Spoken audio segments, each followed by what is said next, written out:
Everyone, welcome to my channel.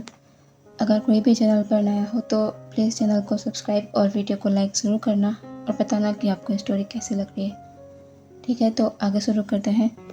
पिछले part में हमने देखा था कि ओशान ने लांस से कहा था कि वो हॉस्पिटल ज्वाइन करना चाहता है। उसके बाद लानवांगजी उसे अपने साथ हॉस्पिटल लेकर आया था।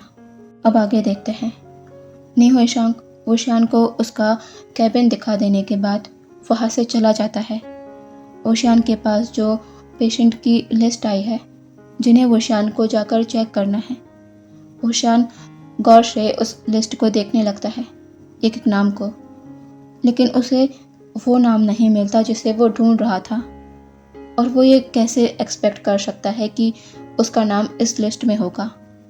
लांस कभी अपने काम में इतनी लापरवाही नहीं करेंगे और ना ही किसी पर आसानी से भरोसा।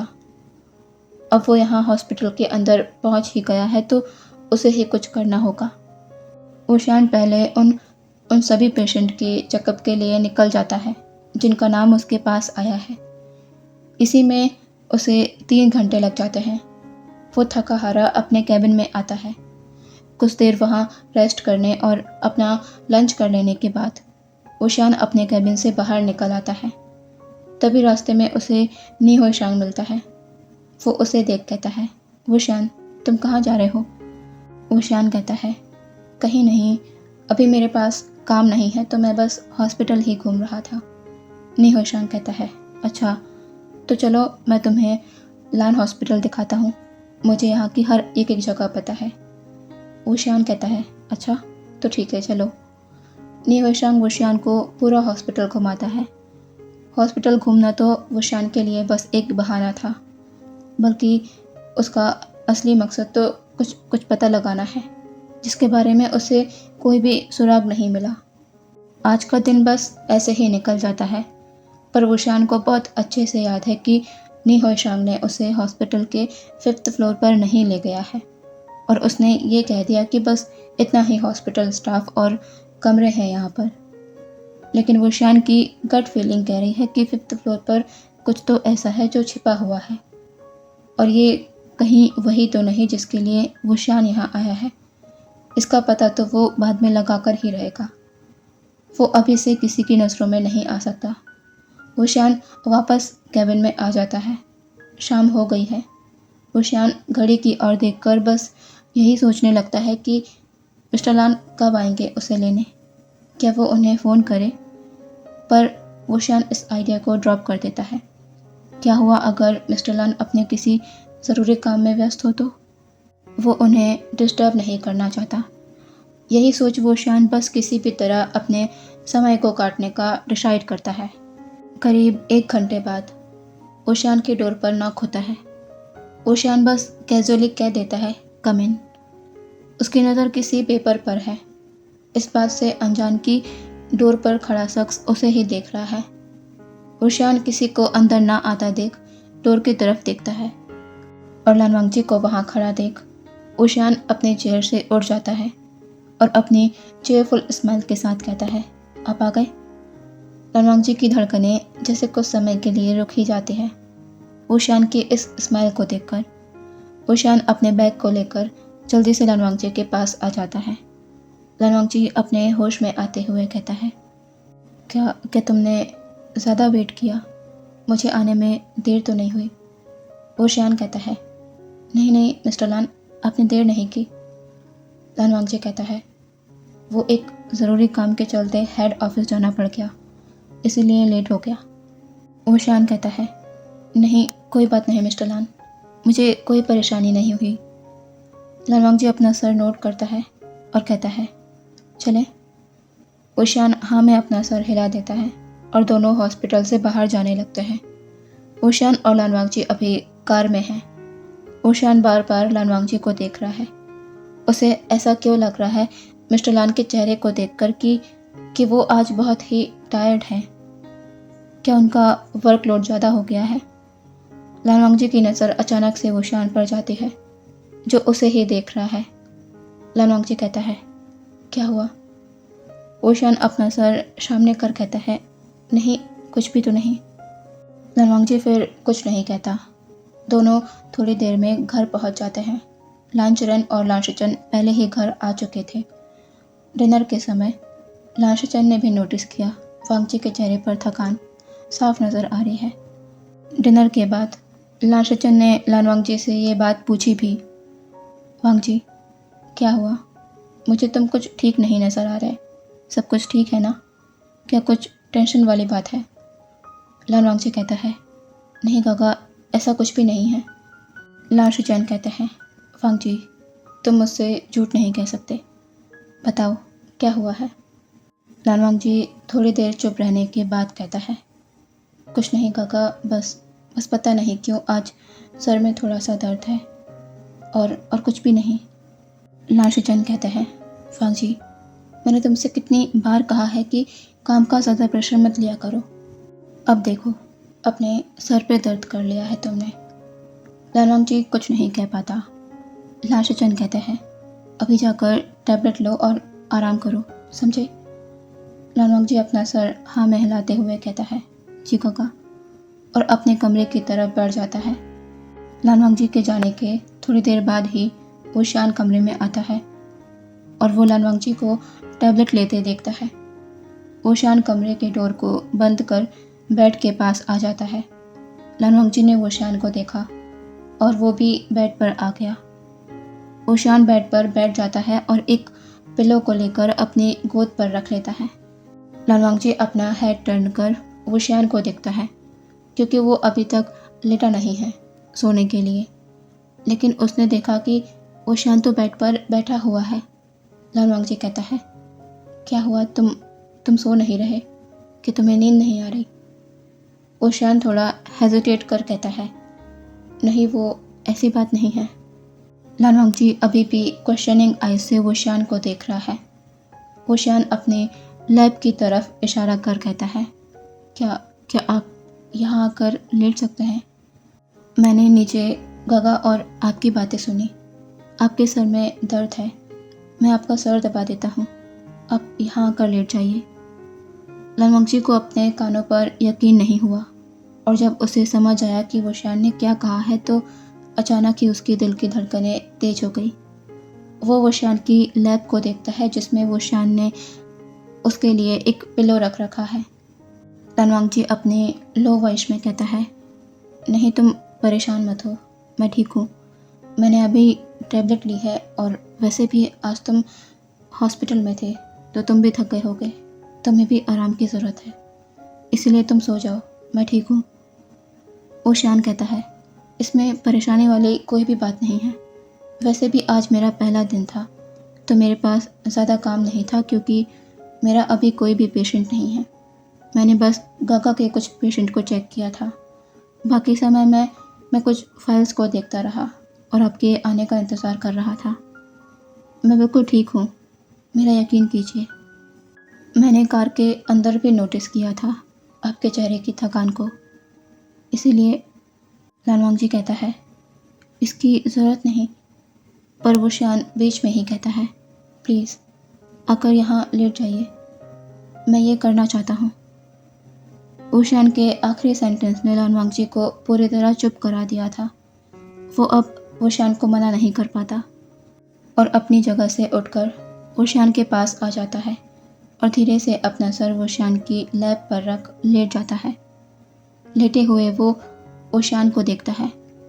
वुशियान अब अपने दोनों हाथों को लानवांगजी के फॉरहेड पर रख उसे धीरे धीरे अपने फिंगर से मसाज करने लगता है। कुछ ही सेकंड्स में लानवांगजी को इतना अच्छा फील होने लगता है कि उसकी आंखें इस कंफर्ट को फील कर बंद हो जाती है। वो जो थोड़ा हेजिटेशन के साथ वुशियान की लैब पर लेटा हुआ था, अब उसने अपने शरीर को ढीला छोड़ दिया और आराम से वुशियान की लैब पर लेट जाता है। लगभग 5-6 मिनट के अंदर ही लानवांगजी पूरी तरह सो चुका था। वुशियान लानवांगजी को देखता है और उसके लिप्स पर छोटी सी सुकून वाली मुस्कान आ जाती है। लानवांगजी के सो जाने के बाद भी वुशियान बहुत देर तक उसके सर को दबाता रहता है। अब यहाँ से देखते हैं आधी रात के समय। लानवांगजी जब अपने शरीर को टर्न करने की कोशिश करता है तो अचानक उसकी आंखें खुल जाती हैं और जब वो सिचुएशन को समझने की कोशिश करता है तो उसे रात की सारी बातें याद आती है, एक एक करके। वो वुशियान की लैब पर आकर लेटा था। लानवांगजी जल्दी से उठ जाता है और जब वो पीछे पलटता है तो देखता है कि वुशियान बैठ के हेडबोर्ड से टिककर अनकंफर्टेबली सो रहा है। मतलब वो अभी तक वुशियान की लैब में ही सोता रहा। उसकी नींद इतनी गहरी कैसे हो सकती है जो उसे इस बात का भी होश नहीं रहा कि वो वुशियान की गोद में सो रहा था। लानवांगजी वुशियान को देखता है और धीरे से उसकी गोद में से पिल्लो को खींच लेता है। वुशियान को सही से बेड पर सुलाने के लिए लानवांगजी को वुशियान को होल्ड तो करना होगा। यही सोच लानवांगजी वुशियान की तरफ आगे बढ़ता है और धीरे से वुशियान का सर अपने शोल्डर पर रख उसके पैरों को ठीक से बेड पर कर देता है, सोने की पोजीशन में। वो जैसे ही वुशियान को लेटाने वाला था, उसी समय वुशियान ने लानवांगजी को टाइटली जकड़ लिया और अपना फेस कई बार लानवांगजी के चेस्ट में रब कर वहाँ अपना सर रख दिया। लानवांगजी के लिए ये नज़ारा देखना इतना मनमोहित था कि वो अपने स्माइल को रोक ही नहीं पाया। वुशियान पाउटे हुए लिप्स में और लानवांगजी से चिपका हुआ एक बेबी की तरह लग रहा है। लानवांगजी खूब अपने आप को रोकने की कोशिश करता है, पर वो नाकाम रहता है। उसकी फिंगर वुशियान के उस पाउटे लिप्स पर पहुंच ही जाती है। कुछ देर तक वुशियान को ऐसे ही देखते रहने के बाद लानवांगजी उसे अपने साथ लेकर बेड पर लेट जाता है, क्योंकि अगर वो कोशिश करता वुशियान की टाइट पकड़ को अपने शरीर से छुड़ाने की तो शायद वुशियान नींद से जाग जाता, जो लानवांगजी बिल्कुल भी नहीं चाहता। इसलिए वो उसे अपने साथ लेकर ही लेट गया। वुशियान को अपनी बाहों में फील करते करते न जाने कब लानवांगजी की नींद वापस से लग जाती है। दोनों ही चैन से सो रहे हैं। अब देखते हैं सुबह।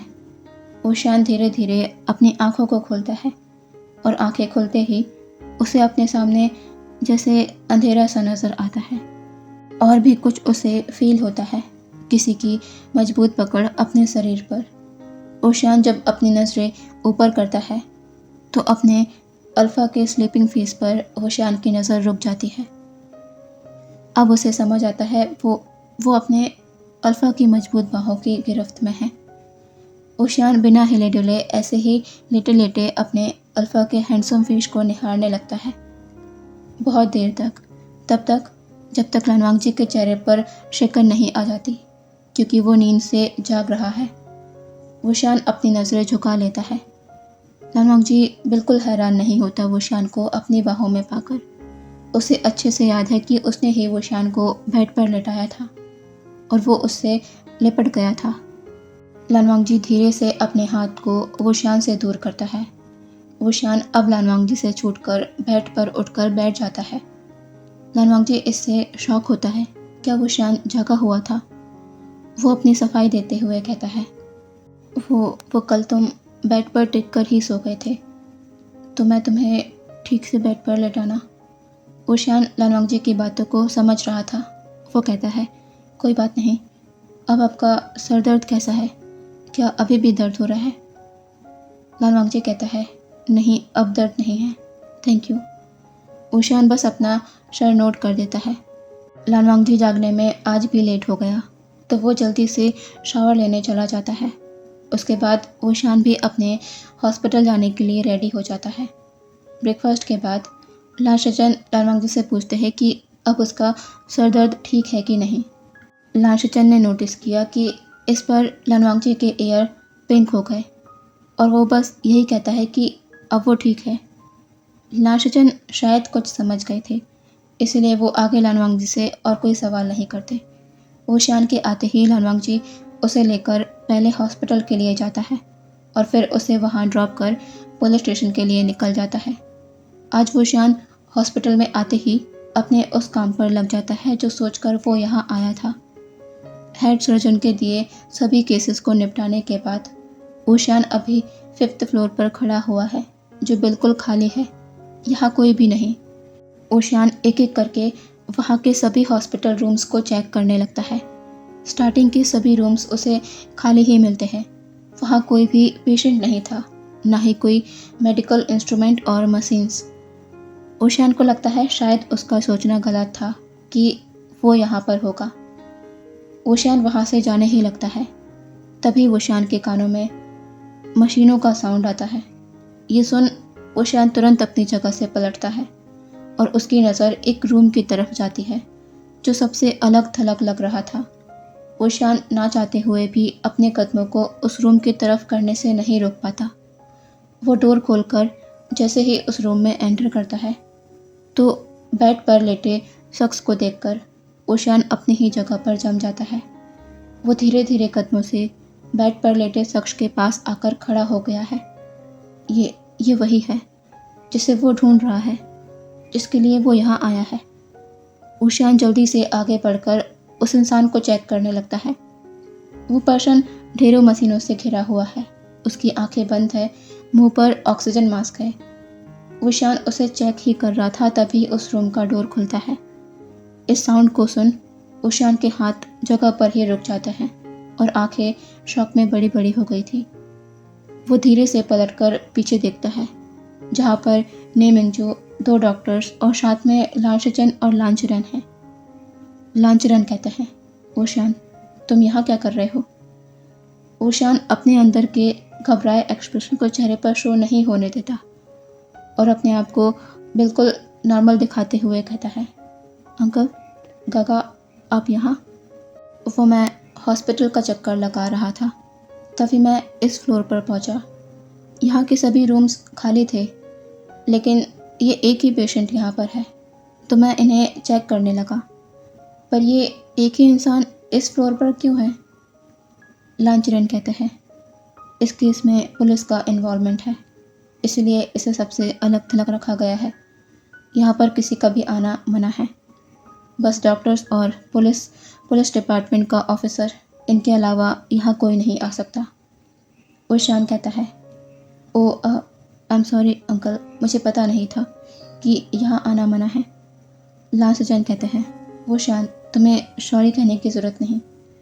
ने मिंगजू कहते हैं, हाँ वैसे भी तुम एक सर्जन हो, यहाँ पर तुमने इस पेशेंट को देख भी लिया, इसमें कोई बड़ी बात नहीं।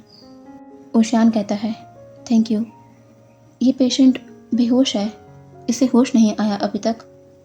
ने मिंगजू कहते हैं, नहीं, हम बहुत समय से कोशिश कर रहे हैं इसे होश में लाने की, लेकिन कुछ भी काम नहीं कर रहा। वोशियान कहता है, अच्छा डॉक्टर ने, अगर आपको कोई प्रॉब्लम ना हो तो क्या मैं इस पेशेंट की रिपोर्ट देख सकता हूँ? ने मिंगजू लांचरन को देखते हैं। लांचरन बस अपनी पलकों को झपका देते हैं। ये अप्रूवल था कि वोशियान रिपोर्ट देख सकता है। ने मिंगजू फाइल को वोशियान की तरफ बढ़ाते हुए कहते हैं, हाँ क्यों नहीं, तुम आराम से इस रिपोर्ट को देख सकते हो, लेकिन शाम को घर जाते वक्त इसे वापस मेरे पास ले आना। वोशियान स्माइल के साथ कहता है, जी ज़रूर। वोशियान उस फाइल को ने मिंगजू के हाथ से ले लेता है और वहाँ से जाते हुए कहता है, आप लोग अपना काम कर सकते हैं, मैं शाम तक ये फ़ाइल आपके पास ला दूँगा। ने मिंगजू बस अपना सर नोट करते हैं और वोशियान वहाँ से चला जाता है।